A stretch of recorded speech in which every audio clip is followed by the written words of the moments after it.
E o meu entrevistado deste bloco é o vereador professor Dalberto Cristofoletti. Boa noite, vereador. Boa noite, Paloma. Então, vamos começar falando a respeito aí dos seus trabalhos legislativos, fazendo um balanço do ano de 2013. Já falamos no programa passado sobre educação, fizemos aí uma abordagem ampla sobre a questão da educação. Agora vamos tratar de outros assuntos também que o senhor desenvolveu durante o ano de 2013.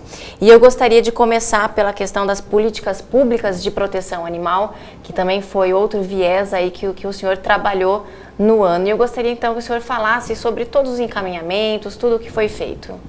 Isso, Paloma, eu diria que essa questão da proteção animal, dos direitos animais, né, como os cuidadores gostam de chamar, é uma das grandes surpresas do nosso mandato, porque de fato não é uma área que nós já tínhamos uma atuação prévia, né?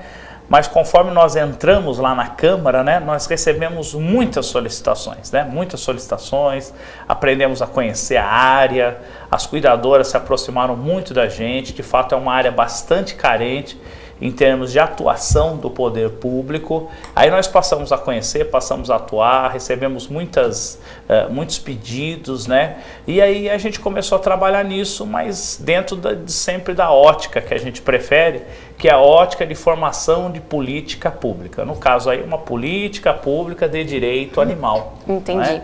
Aí nós fizemos um requerimento pedindo para o prefeito a instalação, a criação de um departamento de direito animal para fazer esse trabalho de proteção, de castração, de conscientização em relação aos animais, para fiscalizar a ocorrência de crimes em relação aos animais. Então, nós queremos trabalhar nessa forma. E aí nós fizemos esse requerimento, porque em outras cidades, Paloma, algumas outras cidades, elas já contam com esse departamento, né? Inclusive nós tomamos o cuidado de visitar algumas cidades, Piracicaba, Americana, São Paulo, São Carlos, que é aqui pertinho, para conhecer um pouco como é que funcionava essa área de proteção animal. Porque aqui em Rio Claro nós temos o centro de zoonose, mas que é ligado à saúde do homem, né, que eles explicam, não é direcionado à questão do animal. Perfeito. Então Rio Claro precisaria então criar um departamento que fizesse então o envolvimento aí da questão dos direitos dos animais. Perfeito. E eu gostaria que o senhor falasse quais são as principais reivindicações ou demandas, solicitações que chegaram até o gabinete, porque o senhor falou a questão dos maus tratos, a questão de recolhimento de animais, então são várias vertentes e várias demandas que o município precisa atuar. Perfeito. Basicamente são 3 demandas, né, que chegaram para nós. Primeiro, crueldade, né? Crueldade com os animais, ou seja, maus tratos, né? Assassinato de animais. Nós tivemos um caso aqui que mexeu muito com a opinião pública, que foi a morte, né, havia um senhor lá na Vila Alemã que tinha muitos gatos e todos esses gatos foram envenenados. Aí o senhor, né, revoltado e tudo numa cena muito forte, colocou todos os gatos enfileirados na calçada, não é, Paloma? Para protestar contra essa atitude. Então a questão da crueldade. Depois nós temos uma questão também, que é a questão do abandono, né, desses animais. Os animais são abandonados, né?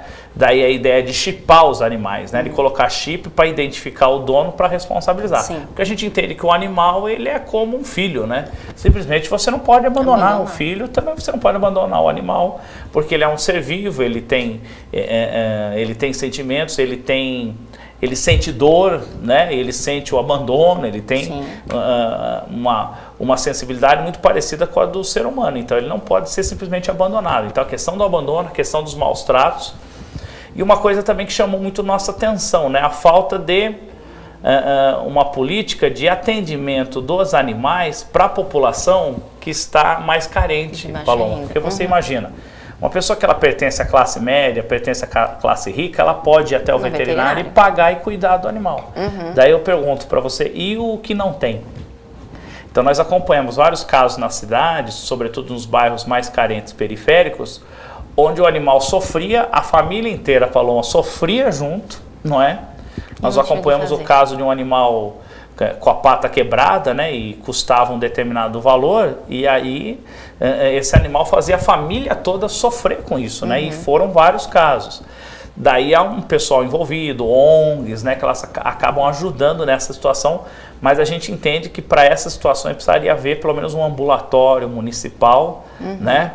Depois, futuramente, pode chegar o que tem em São Paulo, por exemplo, que é um hospital público municipal veterinário, onde ele faz esse atendimento para as pessoas que não podem pagar para cuidar dos seus animais. Então, basicamente, esse departamento que nós pedimos teria essas duas vertentes, três vertentes, perdão. Combate à crueldade, combate ao abandono, combate ao sofrimento animal e trabalhando principalmente com a questão do controle populacional, não é, Paloma? Porque se não se controla a população de animais, depois também fica muito difícil remediar.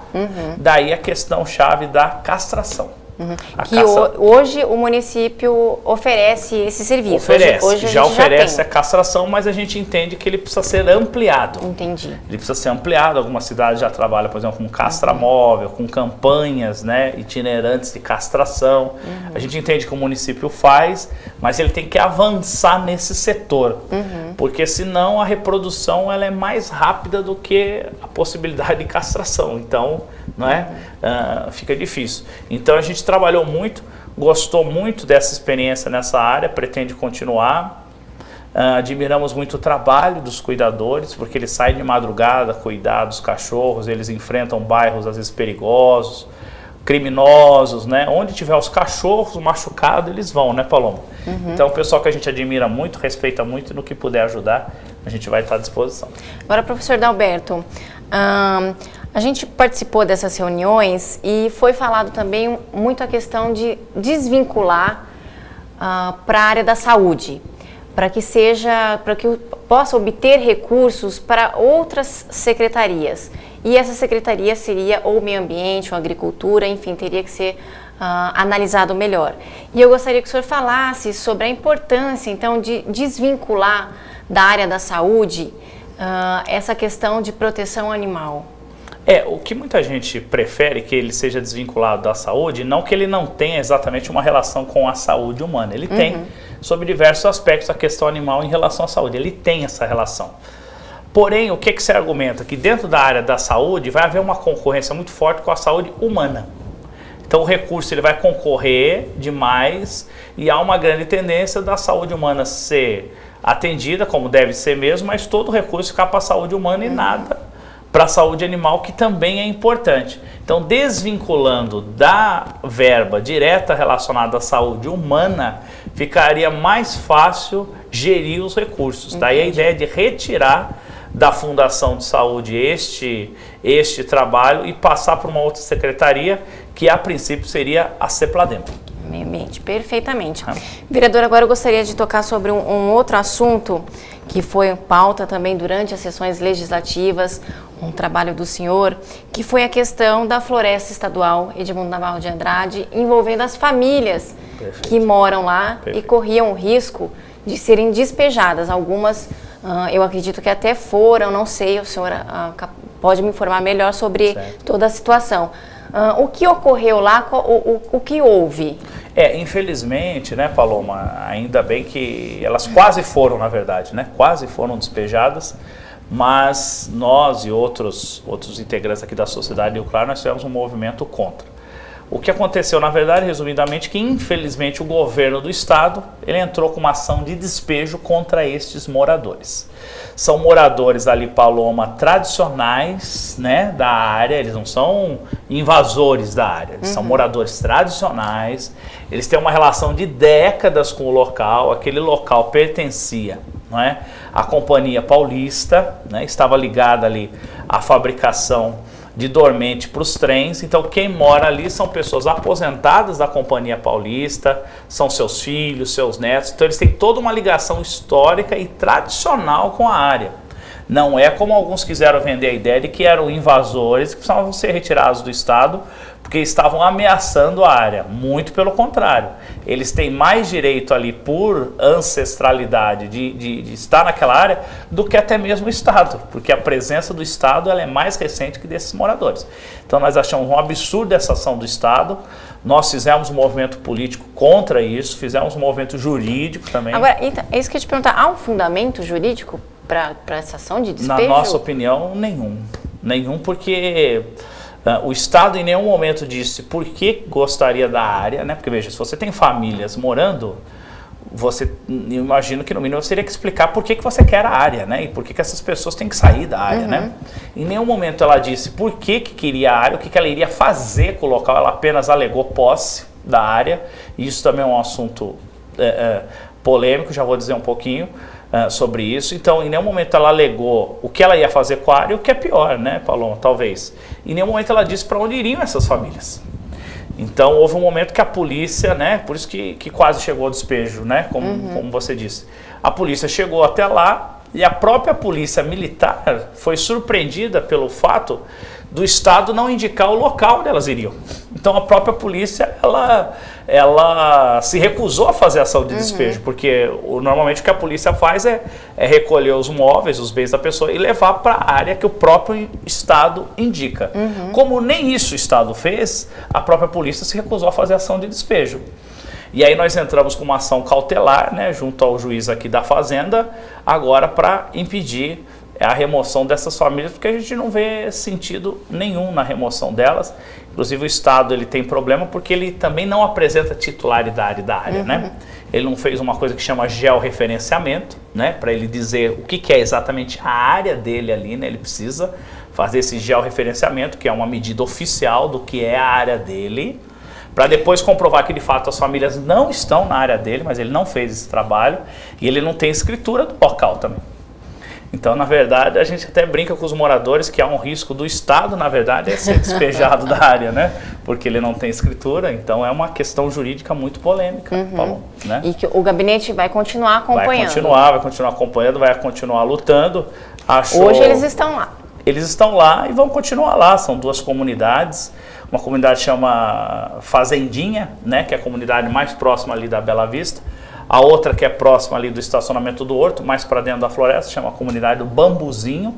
E ambas têm uma ligação histórica muito forte com o local. Inclusive, onde não tem moradores, o problema é o contrário ali, viu, Paloma? Onde não tem moradores é que as casas ficam abandonadas, ficam perigosas, porque elas ficam vazias, né? E há uma série de problemas. Então, o governo do Estado, nós não entendemos em nenhum momento por que ele quis tirar essas famílias. E esse trabalho, então, vai continuar? Vai continuar, com certeza. Vamos continuar acompanhando a situação social, a situação jurídica dessas famílias, Paulo.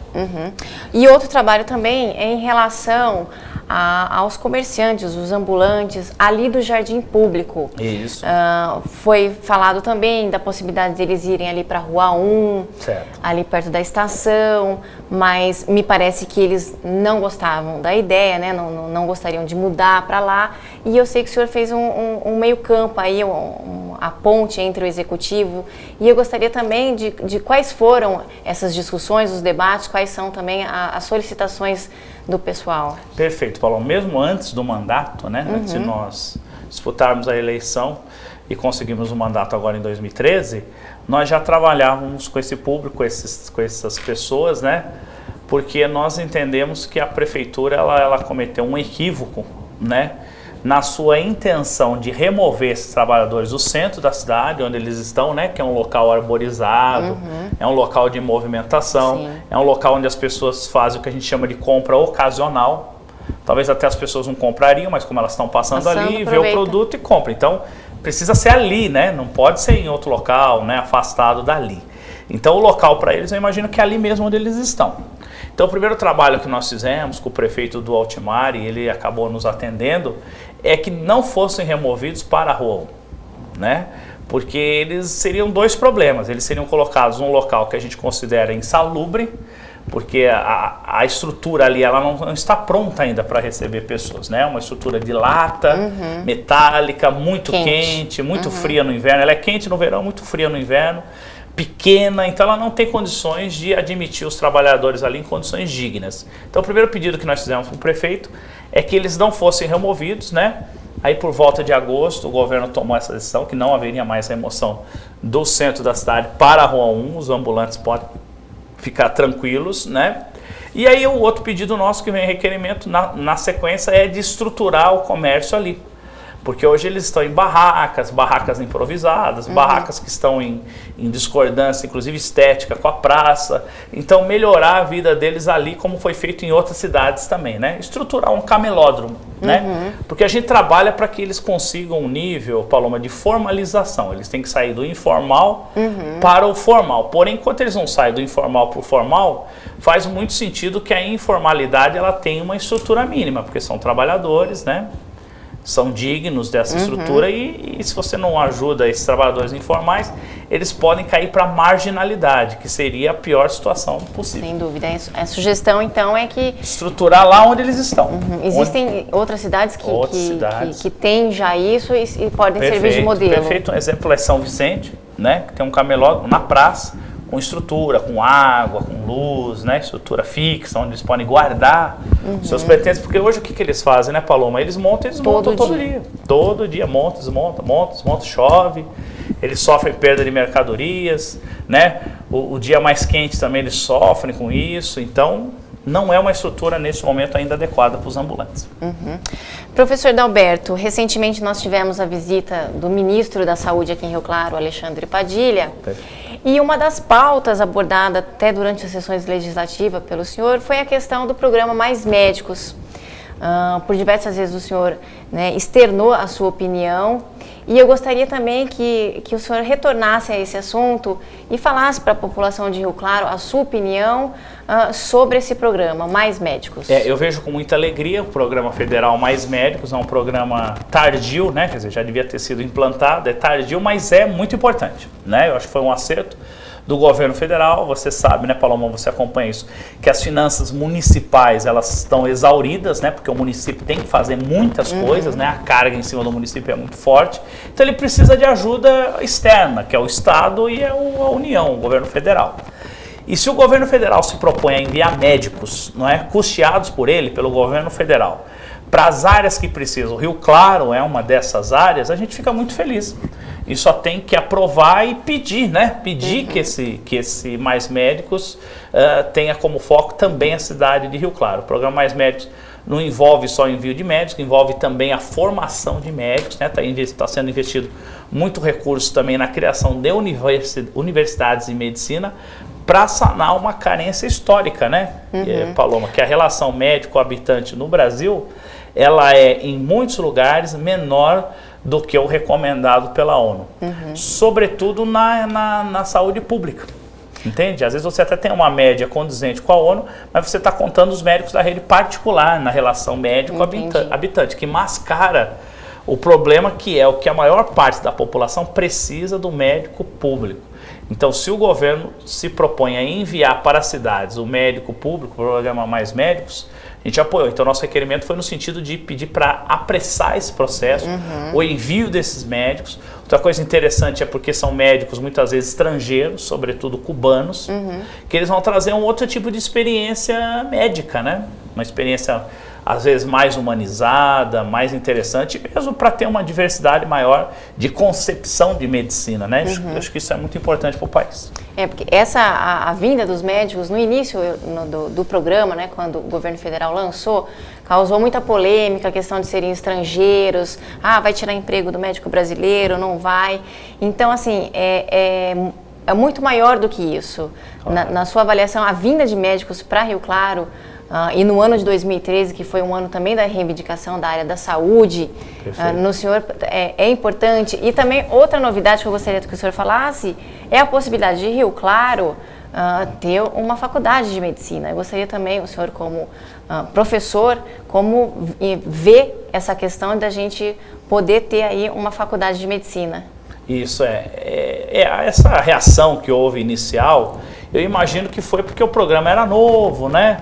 E na área médica, assim como em todas as áreas, né, há um grupo bastante corporativista, né, que ficou com medo da presença de médicos estrangeiros, ficou, digamos assim, com medo da concorrência, mas não acho que motivo para pânico, para preocupação, bem porque é que faltam médicos, né? Então não é uma questão de desemprego, aliás, nunca vi médico desempregado, graças a Deus, então não é o caso, né? Eu acho que não chegaria por aí, embora de fato eles tivessem esse medo inicial, como ficou claro nas reportagens. Então acho que pelo contrário, vai enriquecer o sistema médico, o sistema de atendimento, bem porque o sistema médico ele tem uma obrigação específica, que é atender o paciente, né? Os demais são questões secundárias, o mais importante é atender o paciente. E eu vejo com muita alegria também o programa Mais Médicos estimulando a criação de cursos de medicina públicos e privados. Me parece que nós teremos aqui em Rio Claro um curso privado de medicina, a princípio privado, mas futuramente nós vamos trabalhar para que tenha um curso público, também um curso privado de medicina. É importante também, a cidade já ganha com isso, mesmo sendo particular, mas a cidade já ganha com essa disponibilidade de médicos formados no local e faz parte também do grande, vamos dizer assim, boom educacional que Rio Claro vive com a instalação do Instituto Federal, com a instalação da FATEC e com essa instalação do curso de medicina aí numa instituição privada. Então faz parte do mesmo pacote, a gente vê de maneira bastante otimista essa situação. Saindo um pouquinho agora da área da saúde, da educação, indo um pouquinho para a juventude, lazer, esporte, também em relação a pistas de skate. É uma reivindicação há uns 2, 3 anos da juventude de Rio Claro ter mais pistas de skate e o senhor também esteve aí à frente desta batalha da juventude para ter em Rio Claro também pistas de skate, principalmente ali no Lago Azul. Eu gostaria que o senhor falasse sobre este assunto. Perfeito. Como eu disse, Paloma, nós convivemos muito com jovens, né? A gente convive muito com os jovens. E os jovens, eles gostam muito do skate, do surf. Não é o caso do surf aqui em Rio Claro, mas é o caso do skate. Então, eles vêm fazendo um movimento já há alguns anos, você disse, a respeito da pista de skate. E, de fato, infelizmente, Rio Claro não apresentava nenhuma pista, digamos assim, um pouco mais sofisticada para a prática do skate. Nós tínhamos uma pista bastante simples no Lago Azul, que ela mesma precisava de reformas, então houve um movimento. Também é um movimento anterior ao meu mandato, em que a gente pedia a pista de skate. Eu me lembro, antes de ser vereador, participando de uma manifestação na Câmara Municipal, com cartaz, né? Pista de skate já, foi um momento muito, muito importante para nós. E aí, como vereador, a única coisa que a gente podia fazer é continuar esse trabalho. Então, nós fizemos o requerimento foi aprovado e o prefeito nos atendeu. Então, ele nos atendeu com a construção dessa pista.